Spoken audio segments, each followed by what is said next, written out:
Recording? One of the podcasts that I listen to, she has 2 different shows.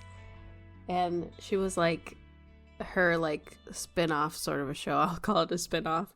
She just started like singing at the beginning of like their most recent episode.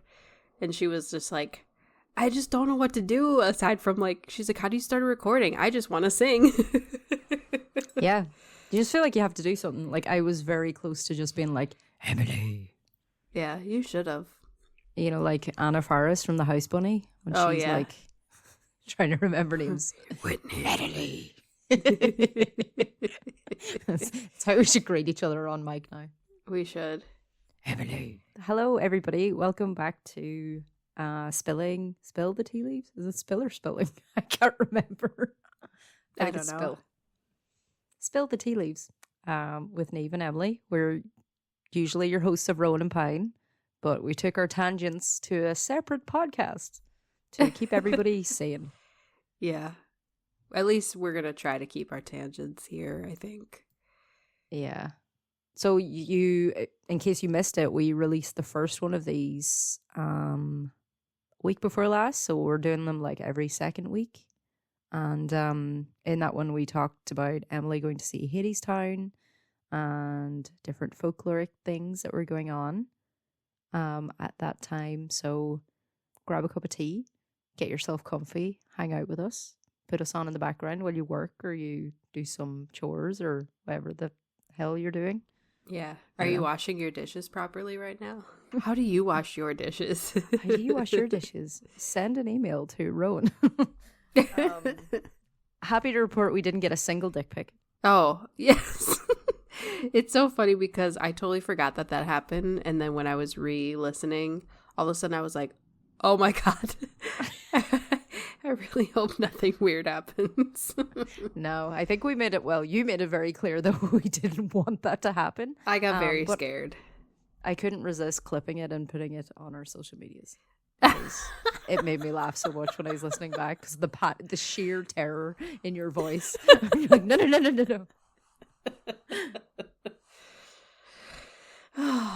Yeah, yes. It's scary. I don't want to see anybody's genitalia, please. Yeah, it goes without saying. For tea this episode, I'm drinking like you would think. I'm drinking a fruit tea. Emily forgot to make tea because she's a busy mother and doesn't have time to, as my mum would say, doesn't have time to bless herself. Yeah, for Neve it's nighttime. For me it's middle of the day when the children are napping. So It's currently 8:25 here in Ireland and it's still bright outside. That's wild. Which is nice. Although it makes sense because it's bright here till around the same time. But yeah. So yeah, if you didn't catch our last episode, this is where we talk about folklore, mythology, related things that we have come across, watched, read, seen on social media, listened to, that we don't want to dedicate time to on our main episodes. Actually, just before I get into it, because I'll forget later, I have now set up our Patreon properly, and we have allocated subscription tiers. We just have one tier at the moment because, you know, who the fuck are we to be asking people for money? Speak for yourself. I have a lot of tiers. Emily has the other kind of tiers. We are putting up all of the normal content that you would get on your feed that you're probably listening to this on now is going up early and ad free onto Patreon. So if our ads are pissing you off, that's your option. And we're also going to have some bonus content starting in June, I think, which is very soon. I'm like, that's next week. Yeah. But I haven't decided which week in June I'm putting it up. Okay. And that's going to stay on Patreon for reasons. Because it's NSFS, not safe for Spotify. Looking at Eugene. No, just kidding. So yes, what we are starting in June is we're having a smutty summer where Neve reads monster romance novels and relays them to Emily. And our first episode was a lot of fun. Yeah. Like, I listened back to it and it is pretty fucking hilarious. So yeah, those are going to start dropping on Patreon. We'll give you a little preview on Spotify to entice people over. Maybe just like a 3-minute thing. Yeah. But like with none of the swearing or the sex scenes. Or the knots or whatever it's called. Yeah. Or the talk of people being what was the term I used? Clam out. Yeah. So any talk of people being clam out is going to be saved for Spotify. So yeah, that's up there. The link is in our link tree, wherever our link tree is. It's on all of our descriptions and on our social media. If you want to go find yourself over there. And you can also buy it a one-off too. But anyway, let's get into spilling the tea leaves. So I wanted to talk to Emily. This is like, you know, when you watch something and you're like, I cannot wait to tell people about this. Yeah. I finally got to see Sinners, which is the Ryan Coogler movie. Ryan Coogler, who is director of Black Panther, starring Michael B. Jordan. 2 Michael B. Jordans, which that can only be a good thing. 1 Michael B. Jordan is great. 2 Michael B. Jordans, even better. Sinners is set in Jim Crow era South. It is a vampire movie, but it's like so much more than a vampire movie. I wanted to talk to you about it because it reminded me so much of our Crossroads folklore episode. Yeah. Robert Johnson's Deal with the Devil. The sort of demonization of like blues music and how it started out as like a black music genre and then was sort of co-opted by white people into rock and roll, as we know. Sounds about right. And you and I had also, in our Appalachian episodes, we had talked about how banjo music and Appalachian folk was sort of a mishmash of like Irish folk music and then music that people from Africa brought over with them, and then how that got into blues. So basically, this movie is like a love letter to blues music with vampires. Oh, cool. It's the only way I could describe it. So the blurb on IMDb is: trying to leave their troubled lives behind, twin brothers, both played by Michael Jordan, return to their hometown to start again, only to discover that an even greater evil is waiting to welcome them back. So the movie takes place basically over the course of one night. I'm not going to spoil everything here because it's quite new. Only came out this year. Yeah. It's not like a 20 years ago movie. No. So Michael B. Jordan plays twins called Smoke and Stack. They have just returned from Chicago where they were runners for Al Capone. So they have a bunch of money and they decide that they want to set up a juke joint so that they can play their own music and their own people can enjoy themselves and have somewhere to go. So it's basically them setting up their music venue and everything that goes into it. A lot of it is them going around like their family and friends because they've returned to their hometown and people they know and just basically recruiting them. One of their ex-girlfriends, they want her to do the like cooking. There is an Asian couple who own the general store and they go to them to get like the signs made, and it's just like basically like a homecoming for them. But they are very aware that the venue that they have bought is owned and is very much within Ku Klux Klan territory. So they have that's against them, and that's sort of like why they are sneaking around. But they pay for it in cash, and nobody can refuse cold hard cash. Yeah. And they get to work setting up this place. Their little cousin just happens to be an amazing blues guitarist. He is a preacher's son. He is played by Miles Caton. He plays the role of Sammy Moore. He is the Robert Johnson of the story. Like, he's the amazing blues guitarist, but like his dad doesn't want him doing it. Like, his dad wants him to come back to the church and all of that, but like clearly like his heart and soul is within the music. So while all this is going on, we also meet Remick, who is played by Jack O'Connell, who was in the UK version of Skins. He was Skins like Generation 2. Did you watch Skins? I've heard of it though. Yeah, Skins was basically the UK precursor. Like, it's Skins walked so that Euphoria could run. Skins was like debauchery and partying and young people and all of that. And I it's was gonna got say, some. wasn't it kind of like raunchy a little bit? It was, yeah. Like a lot of the people that were portraying the characters on it, they were actually the age that they were portraying. And then a lot of the writers in the room were also that age. So it was really authentic at the time. It was really cool. That's super interesting considering, like, you know, if they're like 16, kind of like legal Hmm. and appropriate, all that kind of stuff that happens. Yeah. And like so many people came from Skins, like Nicholas Holt, Daniel Kaluuya, Kaya Scodelario. Like they've all like gone on to like build bigger and bigger careers. All these names Like that in I've the never movies. heard of. You would know them if you saw them. That's the sort of thing. Like Nicholas Holt was in Nosferatu. So he was around a lot last year promoting different things. Have you heard but the yes. this is super random, buddy. Have you heard the like the Skarsgård song apparently that's on TikTok? No. Something about like Big Daddy Skarsgård. No. Somebody, I haven't like, heard this. Somebody like sung it the other day and it was just like made me laugh. Is it about his prosthetic penis? Like what is that? Wait, it's about? what? He has a prosthetic penis? No, in Nosferatu he does. Because there's like a nude scene and he's wearing a prosthetic penis. And apparently they gave it to Nicholas Holt as a rap gift. It's so unrelated. It's like kind of pointless, but I really want you to like see it. Nepo baby vocal warm-ups. Big Daddy Skarsgård. I had no idea there was so many Skarsgårds. Though it did make me laugh. Somebody asked Kieran Culkin, like on a red carpet, it's like, who do you think would win between the Skarsgård brothers and the Culkin brothers? And he was like, are you fucking kidding me? They're giants. They're gonna win. Right. I hate when people like ask those questions because they're almost like setting somebody up because they want them to be like, well, duh, we would. Yeah.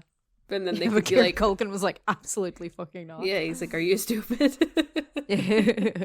Yeah, so Jack O'Connell plays Remick, who is, when we first meet him, he's on the run from Choctaw vampire hunters. And he takes refuge in the home of this couple who are part of the Ku Klux Klan. I find it very hard to say that. Ku Klux Quickly. Klan? Ku Klux Klan. I don't know. Who gives a fuck? They're awful It's people. a tongue twister. It's fun. That could be a vocal warm-up. Like the Skarsgårds. So yeah, and you quickly realize that there's something very up with him. Fast forwards to that night, everything is going well with the venue opening, but Remick and his new cronies show up and they want to be invited in to the venue. The whole thing ensues where people are being picked off one by one. But the things that I loved about this movie, the vampires, of course, they're like very much your classic. You have to invite us in. When somebody is turned, they take on the person's memories. It's more like a hive mind sort of thing, which I think is like a very classic vampire thing. Yeah. And it was super interesting, like the heritage of the characters that they chose for this film. In my opinion, the best character was Annie, who is one of the twins' Smoke, estranged wife. So she's the one that they recruit very early on to come and cook for them. But she practices roots magic, which call back to our Crossroads episode as well. We talked about the difference between hoodoo, voodoo, and roots. Just like a quick refresher, roots specifically refers to the practice of using plant roots in spells and rituals and magical work. So hoodoo is a combination of Christian beliefs and also voodoo magic. Voodoo practitioner. So it was just super interesting to see somebody actually using that in a film, and she uses it effectively. Like at a certain point, she's the only one who knows what's going on and knows how they can protect themselves against these vampires. So it was really cool. Like it was a sort of a twist on the whole like using a crucifix and all of that. Like it was something of her own heritage that she was able to be an expert in, and she like, you know, helps to save the day a little bit. Yeah. And then the other thing that I really loved was, so Remick, played by Jack O'Connell, is when you first meet him, he has an American accent, but one of the ways that they try and gain entry into the venue is they say, oh, we're musicians, we'll like come and play there, like we love the sound of your music and all of that. he has a banjo with him, and his like cronies that have come over to his side, they start playing an Irish song called The Rocky Road to Dublin, which the song is like a proper like jig. The song is about escaping poverty in Ireland to go to Liverpool in England and facing discrimination once he gets there. And like British people, like, you know, making fun of his name and the way he talks and all of that. So that, and then you do find out that Remic's origins are he is Irish, and that is where he came from. It's just super interesting that it's like an Irish vampire, because we have ties to Bram Stoker. Bram Stoker was Irish, who wrote Dracula. We have Irish vampires in our own mythology. There is also the element that he is trying to fuse his heritage with the heritage of the people that he is trying to turn as vampires. And because music is such a huge part of this film, like there is an incredible scene which like basically goes through the entire life cycle of black music, like back from tribal drums in Africa to banjo music and blues, and then like you know, it even goes forward to like rock and roll. Like it just shows the entire journey, and it's an incredible scene. Even if you don't watch it, I'll try and find it for you on YouTube so that you can just see the scene. Honestly, I think I'm gonna pitch this to Medardo so that we can watch it, because it sounds like it's really good, and it doesn't sound like so good. You know how I talked to you? I was like, I want to get into scary stuff, but I can't get into like traumatic scary stuff. Yeah, but this sounds like. And I mean, there's blood. It's a vampire film, but like other than that, it's not incredibly rough or anything like that. Yeah. But yeah, just like Remick, like trying to use music as a tool, and trying to steal a culture as a white guy. And like he talks about like the British colonizing Ireland and all of that. And another thing that some like people watching it, if you're not Irish, you won't really understand, or you won't really pick it up, is that when we first meet him, he's being chased by the Choctaw. And the Choctaw, obviously, in this scenario, are vampire hunters. But the Choctaw Nation and the Irish people have like a shared history, because during the famine, the Choctaw people found out that what was happening in Ireland, and even though they were so impoverished themselves, they sent grain to Ireland. Like literally, can you imagine how much that would have cost like back in the 1840s? Right.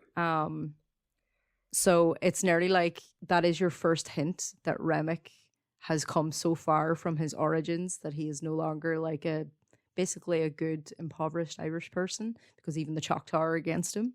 Like I just thought that was just such a really cool little detail that was in it. But yes, not to spoil any more of the movie, there are just so many like little callbacks and little like details and things that like I want to watch it again, because I feel like I'm going to pick up even more. Yeah. But I absolutely love that, and I love the portrayal of hoodoo roots magic in it. It was just I don't think you never really see that in movies where it's not like this mystical like villain. Or even in like American Horror Story, like they have hoodoo in it, and it's just, you know, like it's like you don't usually see a more accurate portrayal, or at least what seems like an accurate portrayal. And it's like a scary dark magic usually how it's portrayed, but in this scenario, it's not. It's protective, and it's it's something that it also allows a black woman to be a little bit of a hero and a savior, which is also something that you don't see a whole lot in, especially in like horror cinema, right? Which is it's just really, really cool. But yes, highly recommend Sinners. And if you need a little primer to watch it, you can check out our Crossroads and Appalachian folklore episodes. Well, like going back to what you were saying is that I think it's the podcast that I told you that I want you to listen to. Oh yes, I haven't. I actually just remembered that this morning, and I was like, "Fuck!" I told Emily I'd listen to that. Yeah, so I will definitely listen to it for next time. I'm pretty sure it was them who talked about how witchcraft is this thing that everybody thinks it's like this evil and stuff like that, and they were like, "But so much witchcraft is not evil." Like majority of it is not. There's probably like 2% of people who do like quote unquote black magic, which I think is kind of how like voodoo, hoodoo, like all that stuff gets represented. It's like this, because you know, you think of like a voodoo doll, and people it's think it's all vengeful. this, It's like right? Instead people of are usually using it for harm. instead of just like somebody's spirituality. Right. Yeah. And then the other movie, which is also tied into our subject matter that we have on this podcast, was The Ugly Stepsister, which I only watched it last night, but it was it was freaking good. I believe it's Swedish. Let me just check. Okay, for like country of origin, it lists Norway, Poland, Sweden, and Denmark. But I guess that's where they filmed it. So The Ugly Stepsister is essentially a Grimm Brothers accurate retelling of Cinderella from the point of view of her stepsister.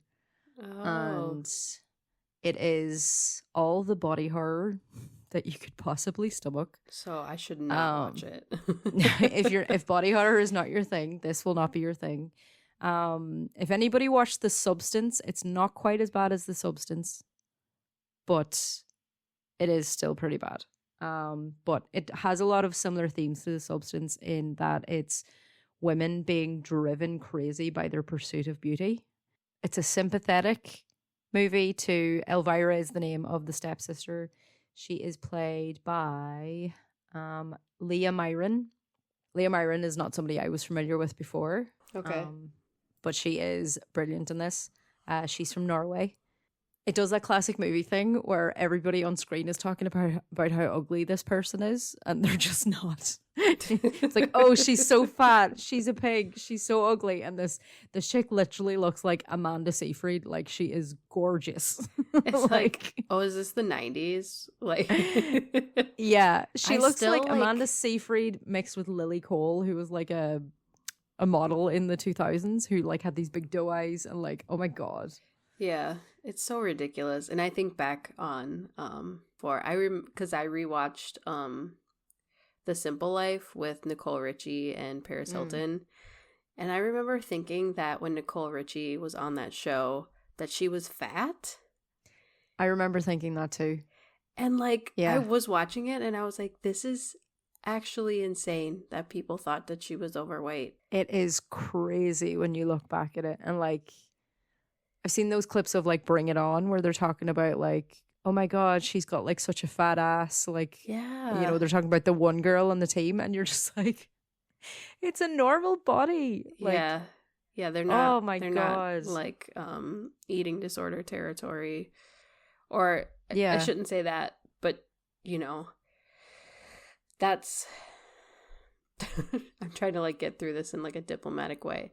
Not that people have eating disorders if they're skinny, but a lot of people did have eating disorders to be that skinny. Right. And then there's also the whole aspect that like your body is still changing, like even in your early 20s. Yeah. Like I think I read somewhere that you go through like a second puberty at 25, which definitely makes sense. I believe it. It's like that's when your brain fully develops. Exactly. And your body starts settling.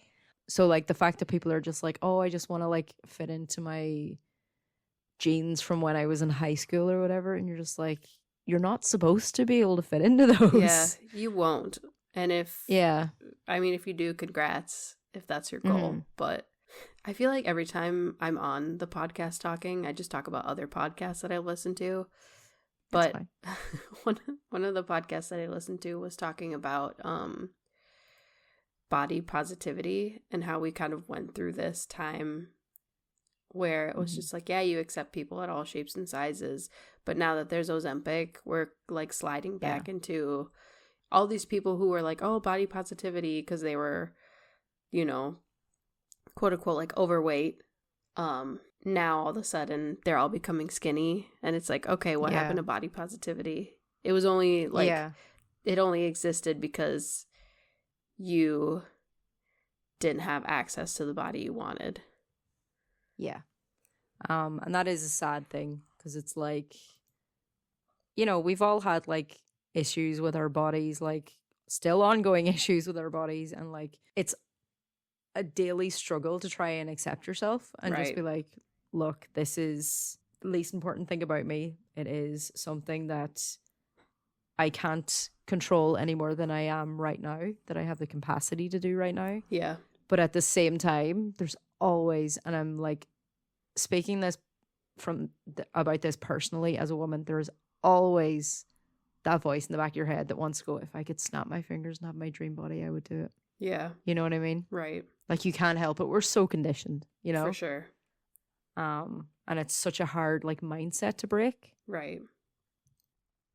I mean, I still think about, because I don't like my eyebrows, like, where they sit on my face. I have very, like, hooded eyes. Mm-hmm. And I'm always like, maybe when I get a little older, I would get, like, a brow lift or something like that. And I'm like, you really think that's, like, a good idea to, like, go under anesthesia and, you know, risk a bunch of stuff? Mm-hmm. It's just like it's just like a constant battle in your head. Exactly. And then there's the aspect that, like, we were never supposed to look at our own faces this much. Yeah. Like, ever. Like, we were never supposed to see so many angles of ourselves. Like, my friend recently got married, and I was her bridesmaid, and, like, I loved the way I looked and loved my dress, but the one thing that I am always reminded of is that, like, candid photos are nobody's friend unless you look like a fucking supermodel.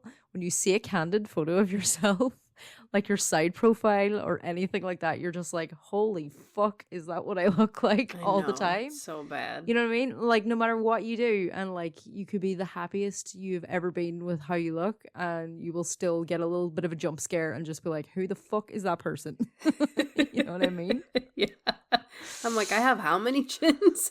Yeah. I was kind of like, I wonder, like, what non-invasive surgical procedure I could do to get rid of that turkey neck. Yeah. But then I was like, they're all very expensive, so no. Yeah. But it's hard. It's hard to, like, break out of that thing where you want to be the best looking.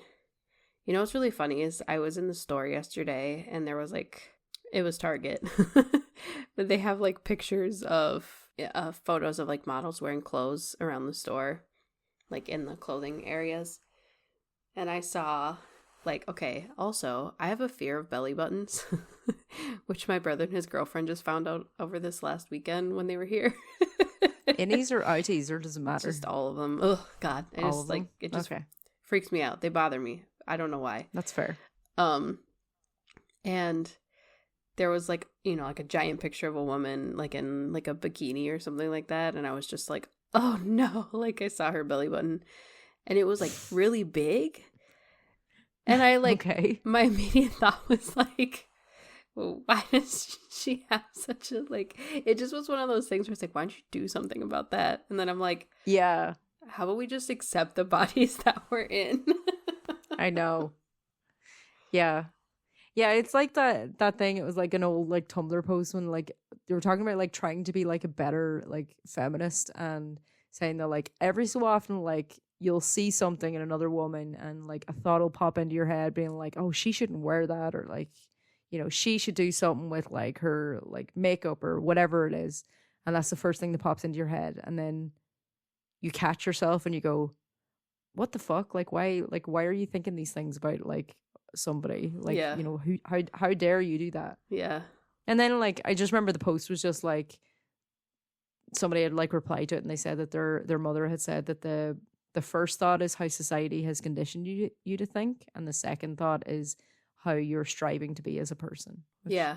That sounds nice. I'll accept that. And that's what my therapist told me that in therapy. We were, like, oh, yeah, discussing, like, racism. But it's kind of like, okay, you're going to have your sort of, like, implicit bias first thought, and then you're going to have your second corrective thought.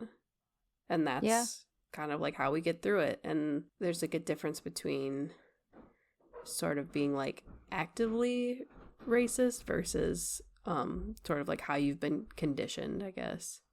Yeah. And it's tough. And that's, like, how, I suppose that's where the phrase relearning comes from. Because you're, like, trying to, like, basically deprogram yourself. Right. Like, to come back from that and just be like, okay, this is something that I heard growing up, but now I'm older and I know better. And I'm not gonna perpetuate that anymore. Right. And then your actions too, because, you know, if exactly, you act on those horrible first thoughts, it's not good. Right. But yes, The Ugly Stepsister it's a really good, like, study in how far, especially women that have very little agency and very little power, because when we meet Elvira, her mother has just married who ends up being Cinderella's. So her name is Agnes in the beginning of the story. Her mother has just married Agnes's father, and Elvira's only goal in life is to marry the prince.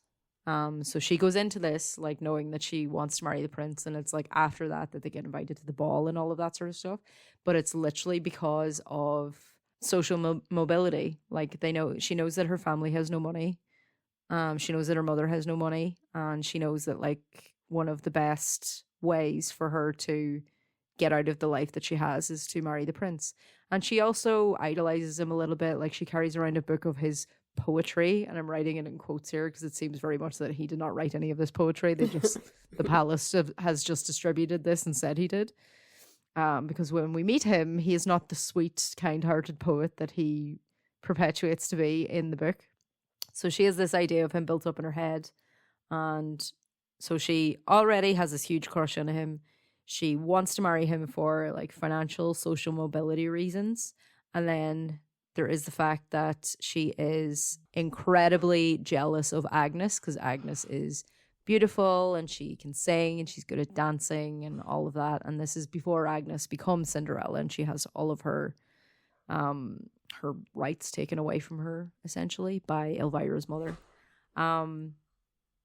So yeah, it's just really good, and there's a lot of like, like fat phobia in it. There's a lot of, as I said, like telling the stunning actress that she has a terrible nose, and like they make her get like a janky fucking, is it like 16th century nose job and all of this sort of stuff. And it's like, it's funny and it's like well acted, but yeah, I would not watch it on a full stomach. It's just, yeah, it gets, there are tapeworms involved. That's all I'll say. Oh no. So yes, that was my my podcast specific watching this week. So if anybody wants to check either of those movies out, if you haven't already, if you have, let me know what you thought. Our inboxes are always open to talk about stuff that we have mentioned on the podcast. Did you have anything that you wanted to tell me about this week? Yeah, so I actually just finished reading a book called it's called Sleeping Beauties, but there's kind of like a secondary title.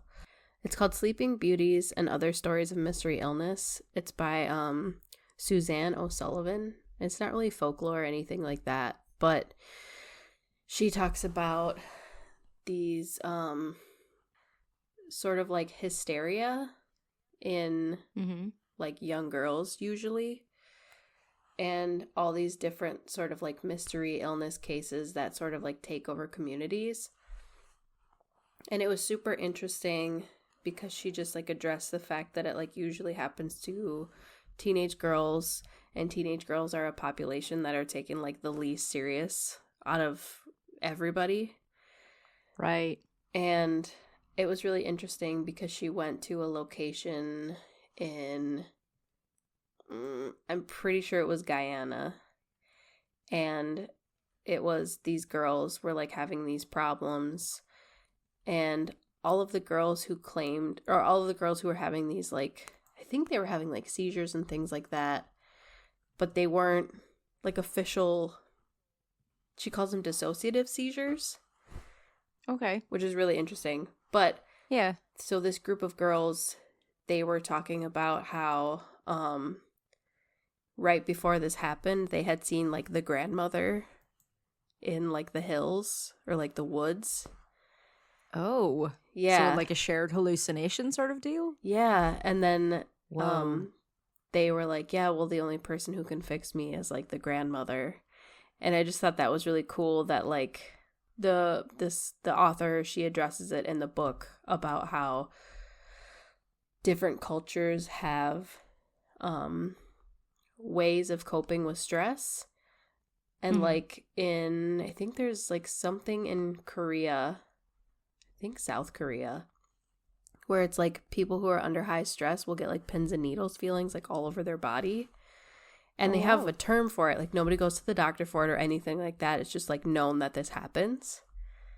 Whoa. Yeah, it was just really interesting, and I would like highly recommend the book, even though it's a nonfiction book. Like, this is totally all of it's real. It just was really interesting, kind of looking into the quote unquote hysteria, mass hysteria stuff that happens all over the world, and how it presents itself, and the fact that it usually is teenage girls who go through it. Just when you were saying that like teenage girls are taken like less seriously, I haven't watched the movie in so long, but did you watch The Virgin Suicides? No. Back when we were like teenagers. It's like Kirsten Dunst is in it. Okay. But like there's this like iconic line. It's basically like it's all these like sisters who all like commit suicide one after the other, and like it's basically investigating why. But there's like a line where like the doctor comes to like see like the youngest one, and she's like in bed, like think she's in bed because she's depressed. I'm not sure what exactly it is, like the catalyst, but he's just basically like, what do you know about like life getting bad? And she just says to him, obviously, doctor, you've never been a teenage girl. Yeah. And it's just this like mic drop. Yeah, that's the problem. And I've heard therapists and psychologists talk about it, where it's like, well, teenagers can't possibly have it hard because they're teenagers. Like, they have barely lived, blah, blah, blah. It's like their hormones are all over the place. They have different emotions that are kicking in at this point in life. Like, there's actually a lot going on with them, and it's all very new and very hard. Mm-hmm. So if you have a teenager in your life, give them a break. Yeah. That also just made me think of in Sabrina the Teenage Witch, when like the Chilling Adventures one, or the no, the 90s one. Okay. And there's some like spell or whatever, and like it requires like true love's kiss or something like that, and like she kisses Harvey, and like somebody says to like Zelda, like, oh, like it's, you know, they're teenagers, like how does she know it's true love? And Zelda just says something like, she's 16 years old. It's always true love when you're 16 years old. Yeah. It was just this very, like very sweet moment. Yeah. Yeah. It's your first time experiencing so many things. So obviously it's the most you've ever experienced, you know? Yeah, you feel everything very strongly. Mm-hmm. Then in fiction land, I started reading the book Thistlefoot, and not super impressed by it. Yeah. But there was a misunderstanding. I had put it into my to be read list, and I sent a screenshot to Emily, and I was like, this sounds like something you would like, and Emily thought that I was recommending it and that I had read it, and now I feel really bad because she started reading it and it was bad. No, it's okay. It's it started off, I was like, yeah, I think I'm gonna like this, and then it just kind of gets repetitive, and I like descriptive language, but this language is so descriptive that it just feels like filler. It just feels like the author is taking a lot of time developing the wrong things. Right. In the book. Like, she's not, yeah, like I told you, it's like these two, it's a brother and sister, like the Yaga siblings, which is like a little too on the nose for me, I feel. It like kind of annoyed me. But but they inherit this house, which is basically like Baba Yaga's house, with like the hut with the chicken legs. And so like one of the chapters is from the I think it's the first chapter is from the brother's perspective, second chapter is from the sister, and then like the third chapter is from, it's like when they come together, and then there's like a chapter that's from the perspective of the house. Okay. So it's in this kind of like old-timey Yiddish, mystical-ish kind of like, and I really liked that. But then she goes back into like the dull, like, I don't know, it's like the siblings are just kind of like, they keep going over the same thing over and over and over, just in like slightly different ways, and then there's random chapter about a ghost, and then it just, the chapter just ends, and then it goes back to the siblings, and it's kind of like, I don't know, it's just, it seems like it could be cool. I just feel like the author maybe kind of lost their way a little bit. Yeah, or maybe like they could have done with more editing. Yeah. I'm not sure if they self-published or not, but yeah. Isn't it so like frustrating when there's something that has like an amazing premise and then somebody doesn't execute it properly? Yeah. And you're just like, now nobody else is going to do that and you've wasted it. Right. You know what I mean? Well, and just like the ways that she described the house was really cool, and kind of like the imagery she painted of this hut with chicken legs and like the different details on it and stuff like that. I was like, oh, this is super cool. And then it just kind of falls flat, which is such a bummer because I think we've talked about it on mic where I'm like, I really want to get back into fiction reading. Yeah. I'm just struggling to like find out where to go. Yeah. It didn't help that I was looking online at like what other people had said about the book, and a lot of people had the same issues that I did or do. And then they're like, yeah, and it doesn't get any better. I'm like, man. Well, like that's like that can be really validating, but like I don't know, maybe check out their Goodreads profiles and see what they did like. Yeah, true. Maybe you like similar things to them. Yeah, I am going through not a reading slump, but I've had basically there are two authors that I adore, and I'm trying not to read their books too fast. So I'm like supplementing their books with other books that I'm like, oh, that sounds good. And then they're just shit. Oh, no. And I'm just like, I hate this. I hate that. Like, I should just like keep reading the series that I've started. Yeah. But I don't know. It's like, maybe it's a Capricorn thing. Like, I'm trying to like keep myself, I'm trying to like give myself delayed gratification because I know that I'll be sad when I'm like finished. Yeah. Like the books. But in saying that, like one of the authors, she has so many books. So the authors that I'm talking about are T. Kingfisher, who I sent you a voice clip about her earlier. She writes like funny, cozy romantasy with characters that are not fucking 19 years old. Like they're actually in their 30s. They have life experience. They have real like, you know, emotional issues that they like want to work through and want to talk about. Are they relatable at this point in your life? Exactly, yeah. And then the other author that I really love is J.D. Evans, who she is writing my favorite series at the moment. And I've read 3 of the books and the prequel. So I have book 4 left. So I'm trying not to like have book 4 read before, like way before book 5 comes out. I want to like save it for later in the summer. And she is writing a fantasy series set in an Ottoman Empire inspired medieval realm. So it's like she uses a lot of like Turkish words and Turkish like terms for things. Yeah, it's just amazing world building. The magic is really cool. Like the female characters are layered and flawed, and they don't take shit from anyone. They have like things that are going on in their lives that aren't just finding a guy and getting laid. Yeah. Yeah. What's that? So the Bechdel test?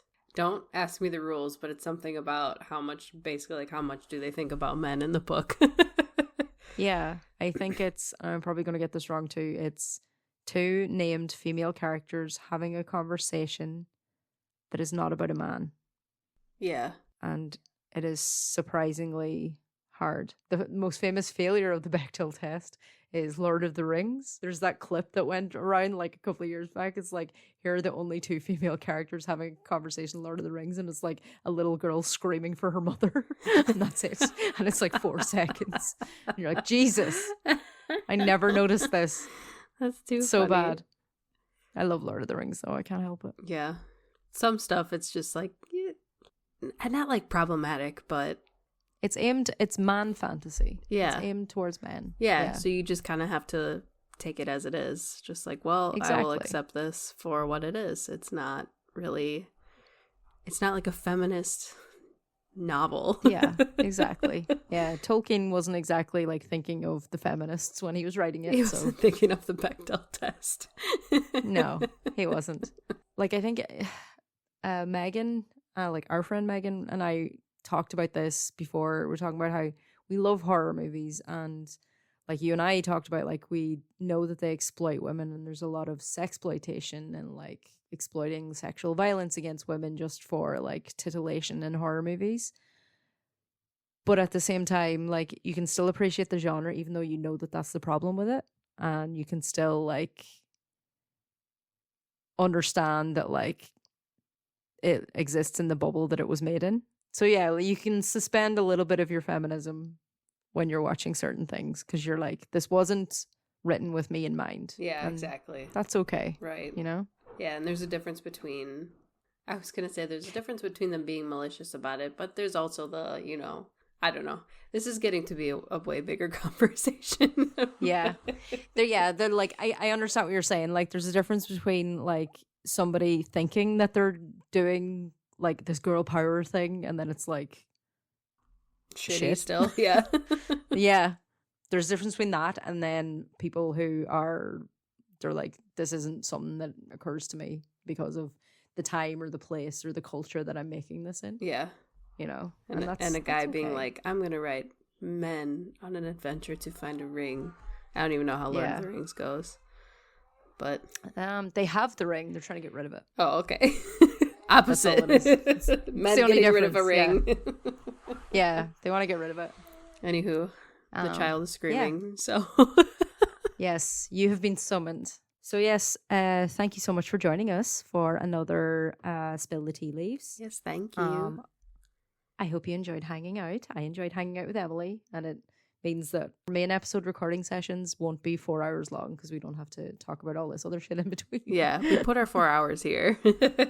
Yeah. But anyway, yes, I hope you enjoyed our Hand of Glory Pinecones episode. If you haven't listened to it, go check it out. And you will have a Neve episode coming out for June. I know what it is, but I'm not going to say because I just want to edge you guys. Do I know what it is? I think that's what I was okay. to do. All right. Exciting. All right. Yeah. All right, I'll everybody. bleep that out just so people get really annoyed. It's All right. Yeah, thanks for listening. Thanks for listening. Bye, everybody. Bye.